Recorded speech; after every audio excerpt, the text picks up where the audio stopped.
situation que nous vivons est totalement inédite et elle est très éprouvante pour l'ensemble des acteurs. Ce qui est unique, c'est l'accumulation des contraintes en lien avec la santé, le travail, la vie personnelle, la vie sociale. Et cette accumulation de contraintes se traduit par des surcharges qui, si elles sont mal gérées, peuvent avoir des conséquences. La charge de travail d'abord. On a vu dans les entreprises, mais c'était vrai aussi à la maison, tout le travail nécessaire pour réorganiser l'activité, pour réorganiser les modalités de travail, avec un vrai risque ici autour du déséquilibre entre la vie personnelle et la vie professionnelle. La charge mentale ensuite. On est tous plus ou moins préoccupés par la santé, par le travail, nos proches, nos amis, la famille, peut-être l'avenir également.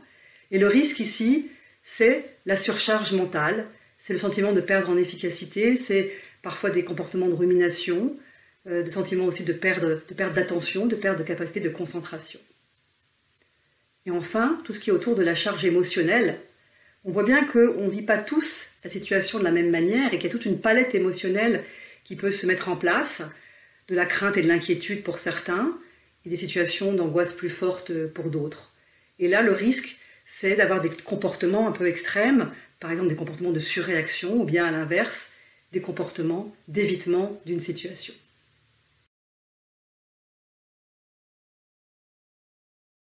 Le premier levier indispensable, c'est d'être attentif à vos propres signaux. Et ensuite, si vous voulez être personne ressource également pour les autres, c'est de penser à se mettre d'abord soi-même le masque à oxygène. Ça veut dire ça commence par soi, prendre soin de soi. Le second levier, c'est de faire votre propre autodiagnostic énergétique, c'est-à-dire un état des lieux du niveau de vos différentes ressources. Quelle est votre perception depuis ces dernières semaines de vos ressources physiques, intellectuelles, émotionnelles et relationnelles ?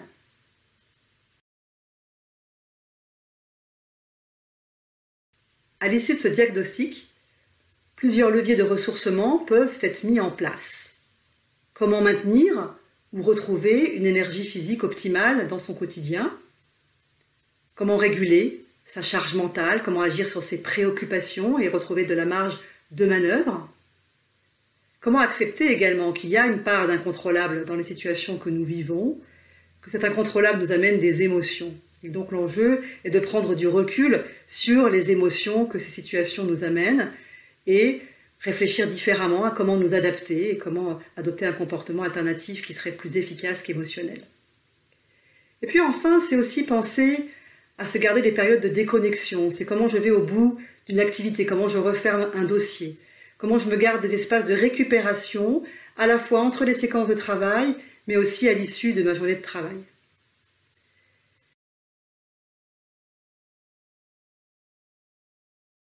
Si vous êtes intéressé par ces sujets, si vous avez envie de mieux comprendre, d'expérimenter, de travailler pour ancrer dans vos habitudes au quotidien différents leviers, tels que ceux que je vous ai présentés, à petits mots, eh bien n'hésitez pas, venez nous voir.